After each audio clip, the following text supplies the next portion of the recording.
Hi, welcome to my channel. Today is a beautiful day out. It definitely feels like spring. The birds are chirping. I have my screen door open and my cats have been enjoying getting a nice fresh breeze. And I am in the mood for a brunch. So I am going to be making an avocado toast, egg, kind of bruschetta-ish concoction. So that is the plan for today. First of all, I am going to get my eggs prepared. I am going to be using 3 eggs today. I'm gonna rinse off my hands. Okay, now that I have my eggs cracked open, I'm gonna add a little splash of water to it. Just like so. And then I'm gonna add my seasonings. For this one, I'm gonna have some salt, some pepper, a little bit of onion powder, a little bit of garlic powder, and then some red pepper flakes as well. And then I'm just gonna whisk that all up.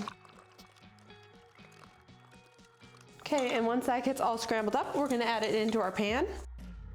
And then turn the stove on to low. And while that starts to heat up, before I get to scrambling it, I'm going to set this aside. Oh, I also have some Swiss cheese that I'm gonna be shredding on top of it. This cheese melts into it really nicely. So I'm just gonna set this over there for now. And the first thing I'm gonna do is cut up a piece of bread. This is a rye bread that I made a couple days ago and it turned out fantastic. My last video is on this and it is so good. So right now, I'm gonna just cut up a decently thick size of this, like so. And this is way too long to fit in my toaster. I don't have one of those like extra long ones.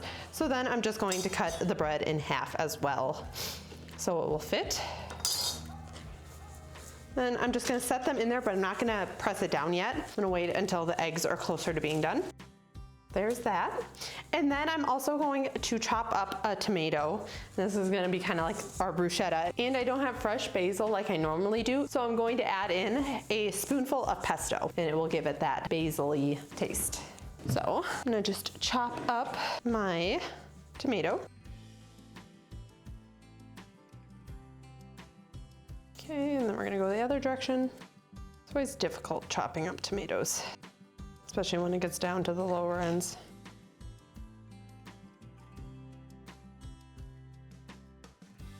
Okay, once you got that all chopped up, we're gonna add it into this bowl, along with a spoonful of pesto.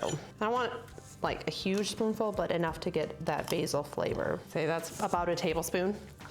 And I'm just going to mix that in all together. Oh, that is smelling fantastic. Okay, I'm just gonna set that aside too. Okay, and this has been heating up a little bit so I can start to scramble. I find that cooking them low and slow is the best texture you get out of them, but if you want it done quicker, you can obviously turn up the heat.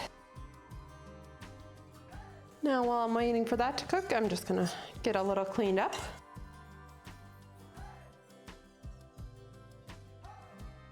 Okay, and then when it has mostly come together, I am going to shred some of the Swiss cheese on there. And then we're just gonna mix that all together too, so we get some cheesy eggs. Okay, and since this is almost done, I'm going to press down. First I need to plug it in. Okay, and get my bread toasting.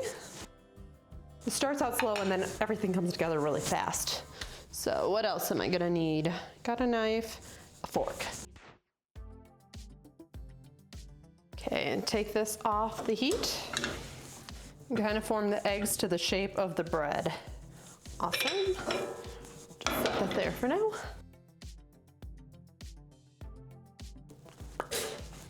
Okay, awesome. Toasted enough.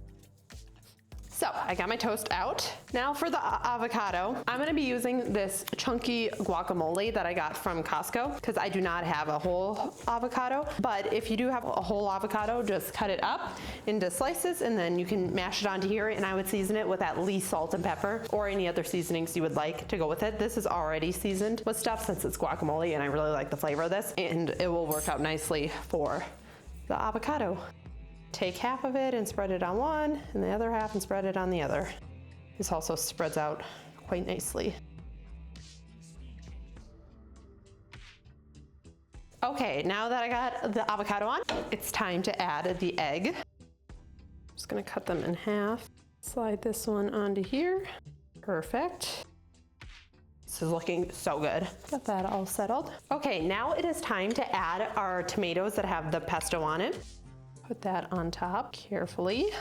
Feeling this is gonna be quite messy to eat, but it's gonna be so good. Everything is gonna be so flavorful. That went a little all over the place. Awesome. And then I'm gonna add a drizzle of balsamic glaze over the top. So we're just gonna go open it up nicely and then just back and forth. Oh, this is looking fantastic. And then this is completely optional, but I have some pickled red onion and I wanted to add a little bit of acidity to this, but also that vibrant pink color.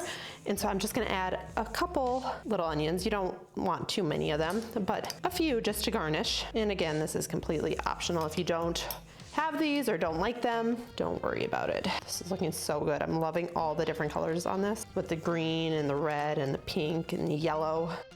Okay, and I always do my pickled red onion in a apple cider vinegar, so it gives it a little more sweetness than like a just vinegar wouldn't give. Let me show you up close what we're working with. This is looking amazing, so let's give it a bite. This is gonna be probably pretty messy. I might need to switch over to a fork at some point, but we'll try to pick it up like that. Oh gosh, wanna get a bite that has a little bit of everything in it.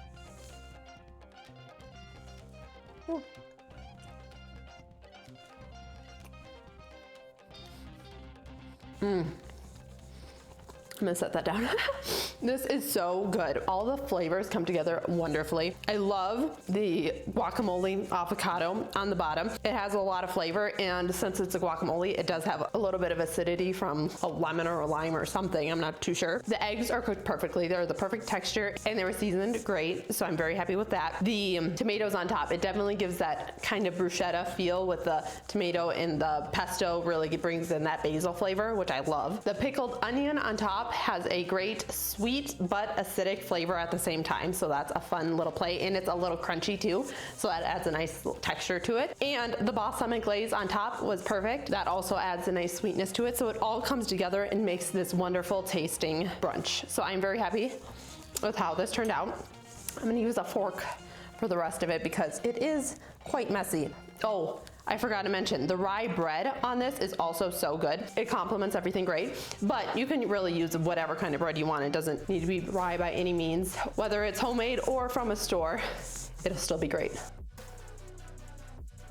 It's definitely easier eating it with a fork. But if you like this kind of content, make sure to like and subscribe, and I'll see you in the next video. A little bit of this, a little bit of that.